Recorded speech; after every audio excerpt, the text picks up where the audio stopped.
Basically, if you do chest and back at the same time, Yeah. you don't have to actually be ripped and you'll just look ripped. It's a fitness industry tip. Stand in front of a window in a poorly lit room, like that. And then what you do, you come in fasted so you're as lean as possible. This is new science, right? New science, don't drink water. Yeah. Yeah. Water's bad for you. Bright fluorescent light's bad for you. Good angle of the sun in poorly lit rooms. Right. Look. So you don't need to hydrate. No, I went from a 2-pack to a 3-pack in 10 minutes.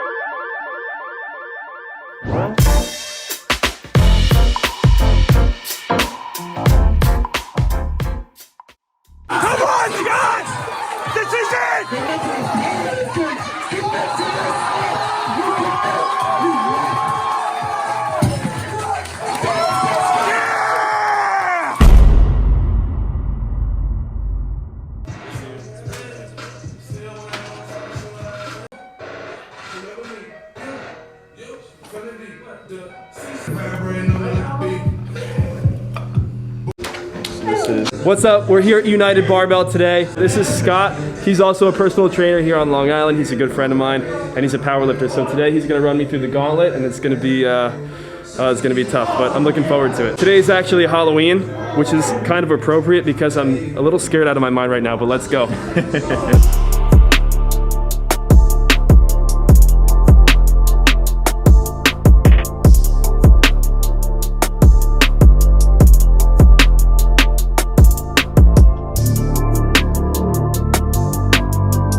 When you start powerlifting, you immediately just, even like the day you sign up to start doing it, you basically, all your joints just start hurting. That's how it works. I can attest to that. Bro, what is it about powerlifting that you love? Oh, man. So many things going through his mind. I played sports my whole life. I love competing. And when I found the gym, I fell in love with that as well. Took it as far as I could. Got into lifting some heavy weights. And what better than to couple those things together and start competing in it? What have you done? Done 5 so far. Best total is 1604 in the 105 kilogram weight class, 220 pounds of the USAPL.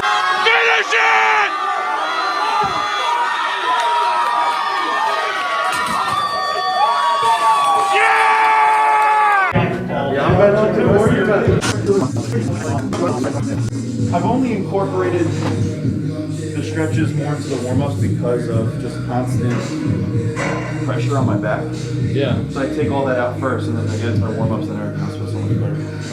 So,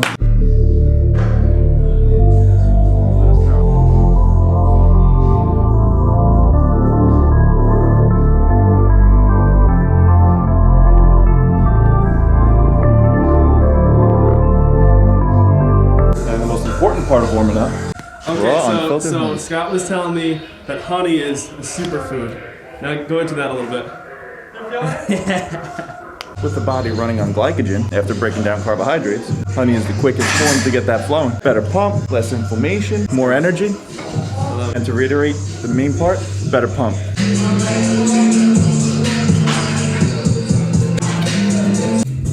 How you feeling so far? Good, bro. Let's get under the bar.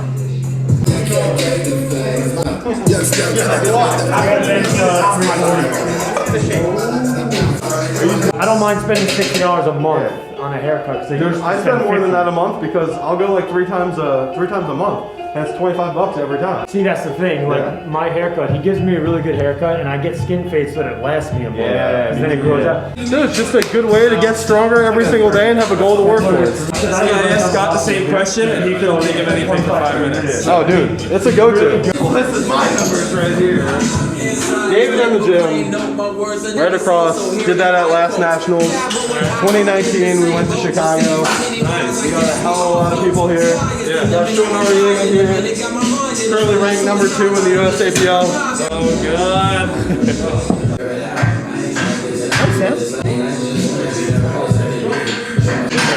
So we're working up to a top single, around an 8 RP level of difficulty. Then from there we're going to do a 12% drop down to 3 sets of 8. Feet up, flat dumbbell press, 4 sets of 10, some dumbbell rows, and some biceps and triceps. You hear that, buddy? It's going to be one hell of a day.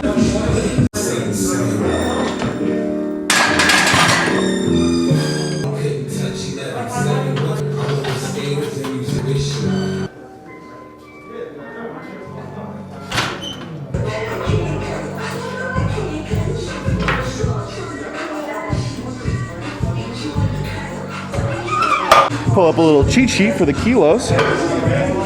Find your pounds, find your kilograms. Okay. And a little diagram of exactly what plates to put on. Why do I Google to find this?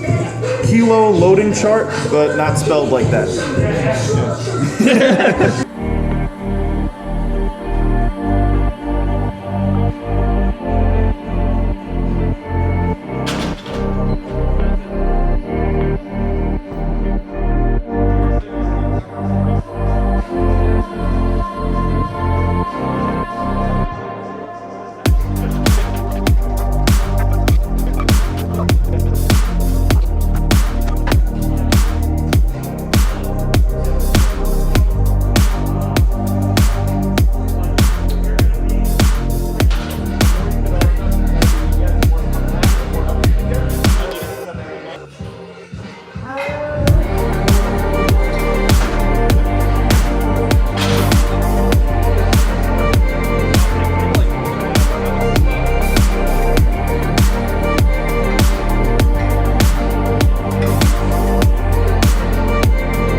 Let's go.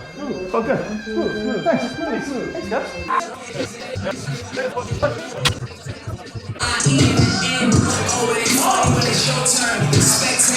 This is tough. It's a nice 3-pound PR, baby. Hell yeah.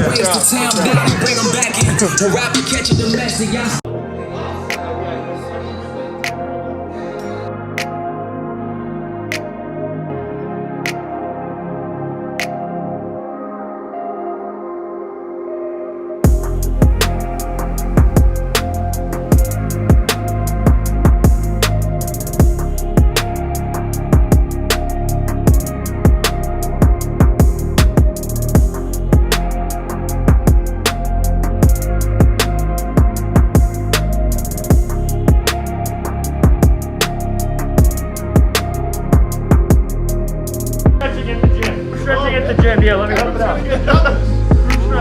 Oh shit. These guys are killing me out here, especially this guy. We're just getting started. But yeah, apparently we're just getting started. So 33 reps of everything. Now No. we're going into dumbbell presses, 3 sets of 10. Oh my god. All right, pray for Ricky. Hashtag pray for Ricky.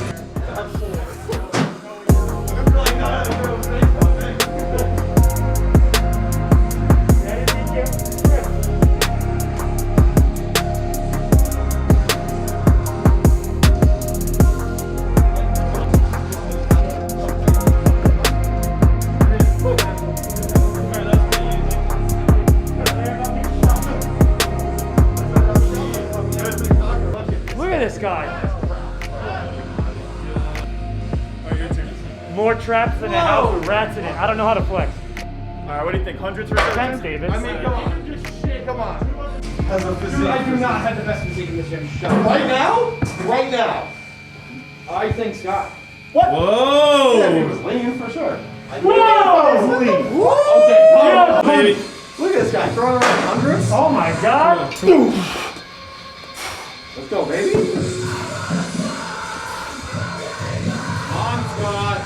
Oh yeah. I got David completely destroying my self-esteem while he benches, I think 15s. I don't know what those are. It's Paulie Pancake's birthday. Everyone comment, happy birthday, Paulie. All 19 subscribers. Let's go! It's gonna be 19,000 after this. I see 105, but I see 2 110s, so. So, if you do the math, you know, I don't know what the math is, but if you do it, it's something though. I went from a 2-pack to a 3-pack in 10 minutes. Give me 10 more minutes, I'll have a 30-minute 6-pack. Let's go.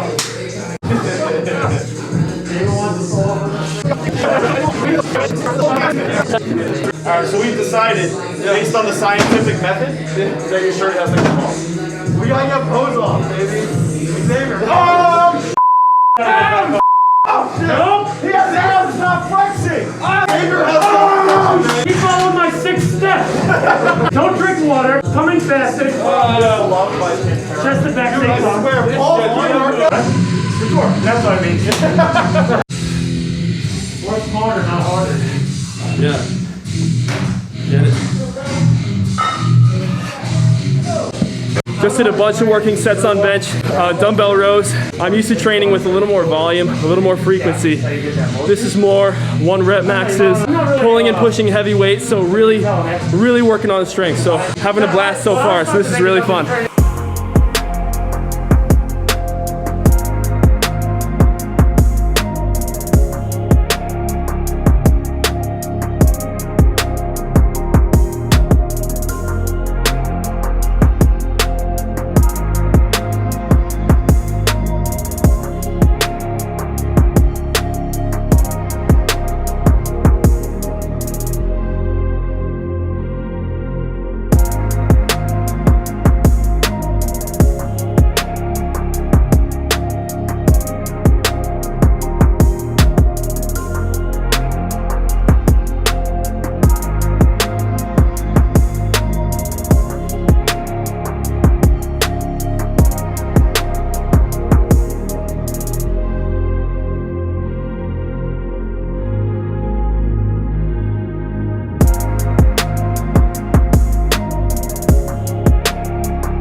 Go, baby! I feel like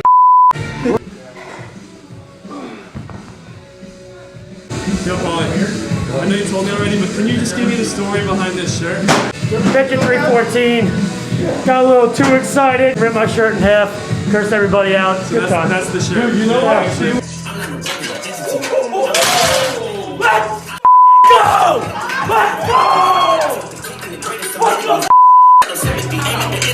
So this, well, it is just single arm straight pull down, right? Literally, you'll feel it from here. Yeah. That elbow locked at the side. You'll feel this whole thing. And just keep that elbow locked. Yeah. There you go. Really focus on the contraction at the bottom.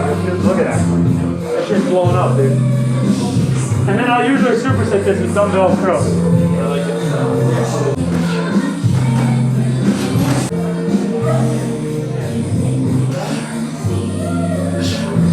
Oh. I took a video of one of your deadlifts. It's like I told my parents about it because they think you're